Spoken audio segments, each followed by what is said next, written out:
Hi, and welcome to this week's edition of the Average Guys Outdoors. It's the first week of September here. We're in northern Michigan in our cabin, and I want to talk to you about food plots, specifically fall food plots. Now, a lot of people are saying, well, it's a little too late to get anything planted in the ground, but as you can see here, things are still growing. This is a patch of buck forage oats that I planted probably about the 1st of July, and it was about up to my waist a few weeks ago. I had deer in it, but it started to go to seed, and they just weren't using it like they used it when it was just young little shoots. So what I decided to do, we came through here 2 weeks ago and we mowed it all down as close as we could get with our lawnmower. We're going to do that same thing again today, and after we get done, we're going to till it back up and we're going to try to get more nutrients in the soil. I had the soil tested this spring. I actually bought my own soil test kit, and as you would expect up here, it's very sandy soil. It doesn't hold hardly any nutrients at all. So what I have to do is I have to get as much organic matter into this soil as possible before it'll start holding the nutrients that I put in, either it be via fertilizer or lime or anything like that. Sand just won't hold it. So my plan, at least for the first 2 or 3 years with this food plot, is to plant it twice a year with a grass, such as, well, this is oats, and then I have a couple others that are planted with rye. That will allow it to germinate in the fall. It'll go dormant, and then it'll come back up in the spring as soon as it gets warm enough to start growing again. I'll mow it back down in July, kill it off, till it under, and do the whole thing again. If I can do this twice a year for the first couple of years, I should put enough organic matter that I can move into another crop, such as hog radishes or carrots or beets or anything like that that might have a bigger root. Those big roots take a lot of energy to grow, so they have to have a lot of nutrients in the soil. I've tried them up here. The soil is just too barren just yet to grow anything like that. So I'm going to talk to you, we're going to show you today how to get your plot prepared. We got our tractors out. The next funnest thing that you can do in the woods besides actually hunting is getting on a tractor and tearing some dirt up. So stay with us and we'll be right back. Cutting the grass short before you plow it up is important so that it breaks down into the soil a lot faster.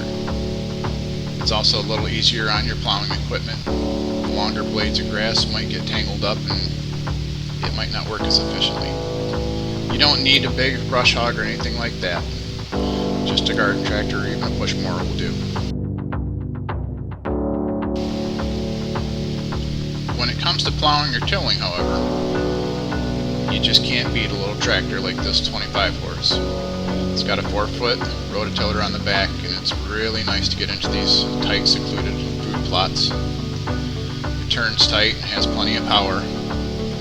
Even if you're tilling up virgin soil, it barely even works. If you're not lucky enough to have a little tractor like this, I'm sure there's some guy out there just waiting for somebody to come ask him to bring out his tractor and do some work on your property too.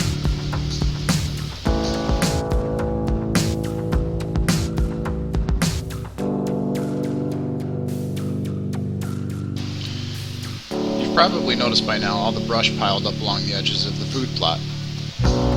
We did this on purpose. It restricts the deer's entrance and exit to the food plot to 3 different areas, and I just so happen to have tree stands located within easy shooting distance of those 3 different areas.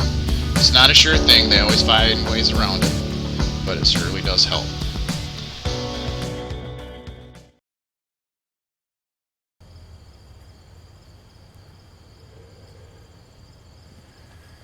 So as you can see, just got done tilling it under. Nice soft soil bed right now. The seeds will be able to nestle right down into it and germinate really quickly. I didn't till it really deep this time of year. I just basically roughed up the first 2 inches. In the spring I'll come back and drop the tiller down to a 6-inch depth and really get the organic mass plowed down into the soil. But right now I just wanted to give it a nice seed bed all over the place and get it ready for its fall planting. Time to get the little tractor out and spread some fertilizer and seeds.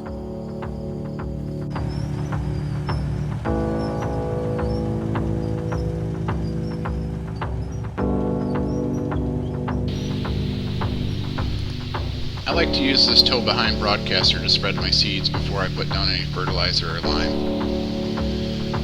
With grass seeds, they need to be compressed into the top layer of soil in order for them to germinate. And I don't have a cultipacker yet, so I use the tires of the tractor to make sure that they are pressed firmly into the soil. After the seeds comes the fertilizer and the lime. The fertilizer will help it germinate and grow, and the lime will make it more palatable to the deer and other animals that might visit your food plot. Without it, it might be a little bitter to their tasting. So this is the finished product. We've tilled it up, put some lime down, and then I put the seed down so that while I was going over it with the garden tractor, the tires would be compacting the seeds down as I was spreading the fertilizer. We use 12-12-12 fertilizer. It's just a general purpose fertilizer. We're expecting rain in the next 24 hours, so there's 50-50 shot, and it looks like we're going to get it. So this should get watered in real well. The fertilizer shouldn't burn the seeds or anything like that. Plus, you have the fact that it was a very shallow tilling of some oats that had already gone to seed. So this should come up really thick in the next 30 days. Hopefully we'll have some result pictures for you in a little bit. That's all for now. This has been